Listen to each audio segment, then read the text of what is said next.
gentlemen, let us all listen to the graduates as they sing the Valenzuela hymn to be led by John Eric B. Bakugan, 4th Honorable Mention, and Catherine S. Barlaan, 5th Honorable Mention.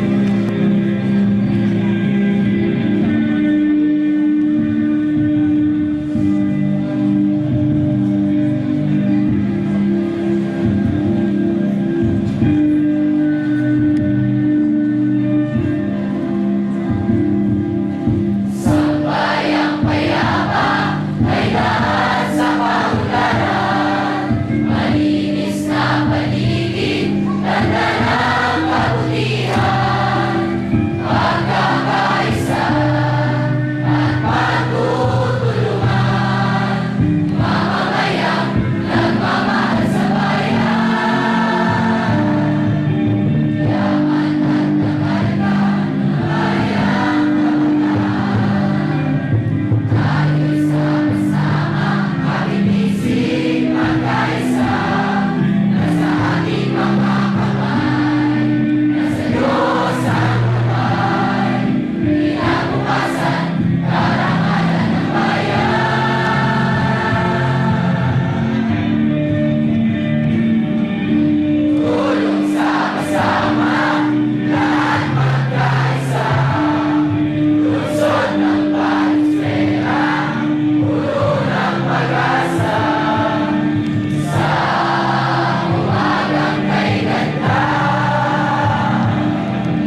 counselors, teachers, graduating students, parents, friends, ladies and gentlemen, may I take this opportunity to welcome you all and to extend a further word of welcome here this afternoon.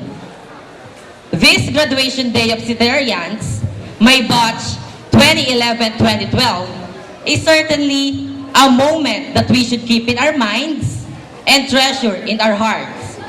As you take a quick look around you, I'm sure you will agree that every individual that you can see did a great part in making who you are and where you are today. It all started as a dream. Envision the dream of dressing in identical gowns and gowns, walking in the center together with our proud parents, stepping up in the stage, and receiving our diplomas. This school that mold and guide our generation that now has enlightened minds. We are one step closer to the new world, the college life. I hope you guys follow what your heart desire and let us all be useful for our country. As you face and tackle the inevitable changes, hold true to yourself. Remember to hold onto your value system, work of ethic, and most importantly, your humanity. This will guide you most in your journey. I would like to extend the gratitude and thanks for all the role players that have been possible for the dream to become a reality.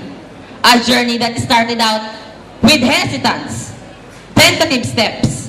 We see just how far each and one of us have progressed. To all of you, mark this occasion because soon we will run the world, where life is remarkable, and I have no doubt that we will rise to it. One of the Garibaldi's quotes says, "Your families are extremely proud of you. You can imagine the sense of relief they're experiencing. And this would be the most opportune time to ask for money. But you know what? Our parents' presence here is already a treasure to be treasured. You are all most welcome to stay here this afternoon. I hope you feel the solemnity and be happy and proud for the rest of the afternoon's program. And thank you for sharing this special event with us. Once again, good afternoon to all of you." And to introduce this year's faculty, as well as our guests, may we call on our assistant to the principal, Mr. Jonathan O. Lagdamin. Barangay Councilor, Honorable Eduardo Nazar, Captain Godofredo de la Cruz, Barangay Captain, Ma'am Victoria Tapalya, Education Supervisor, Ma'am Marciana Daet, Principal, Mrs. Mirna Agulto, Principal, Parada National High School, Dr. Ronald Trono, Principal, Tanumay National High School, Mr. Edwin Varela, Principal, Agong Bato National High School. Parents, visitors, I have the honor to present to you the faculty members of this institution from Special Education Department headed by Dr. Pastor Tusi, teachers, the MAPE Department headed by Mr. Virgilio Tisa,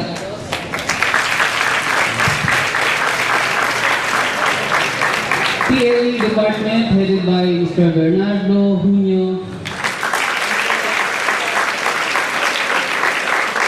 AP Department headed by Mrs. Rosario Di De Gracia, Filipino Department headed by Mrs. Mariel Sibagan, English Department headed by Mrs. Rowena Juliano, Mathematics Department headed by Mrs. Leticia Layu, and Science Department headed by Mr. Jameson Tan. Okay, ladies and gentlemen, the 53 men and women behind the success of Sitero Francisco Memorial National High School.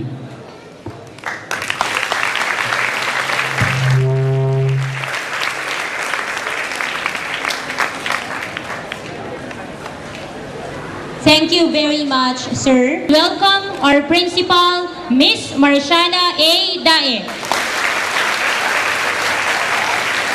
And for the confirmation of graduates, may we request our school's division Superintendent Dr. Flordelisa R. Mayari to be represented by the school's division Mathematics Supervisor, Mrs. Victoria C. Tapalya, to join them on stage.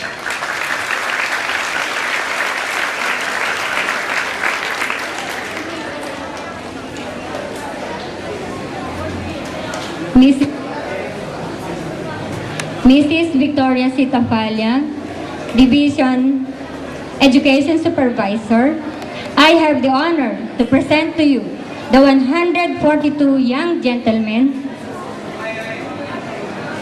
and the 168 young ladies with a total of 310 candidates for graduation of Sitero Francisco Memorial National High School who have satisfactorily completed the requirements prescribed for secondary education in the Department of Education. May I therefore request for the confirmation of their graduation.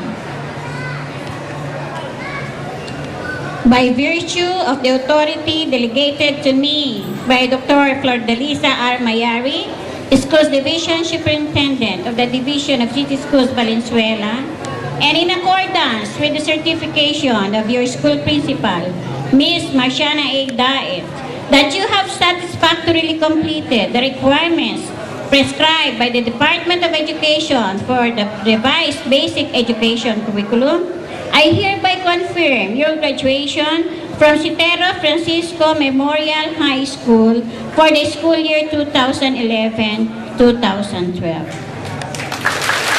You will now receive the certificate of graduation. Congratulations to all.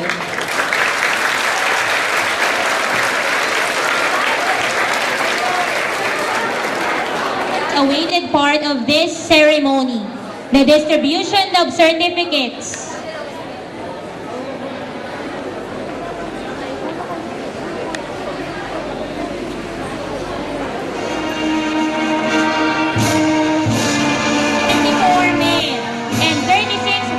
Graduates of 4 Einstein under the supervision of Ms. Rainy G. Conte, headed by Acuña Mark John T. R.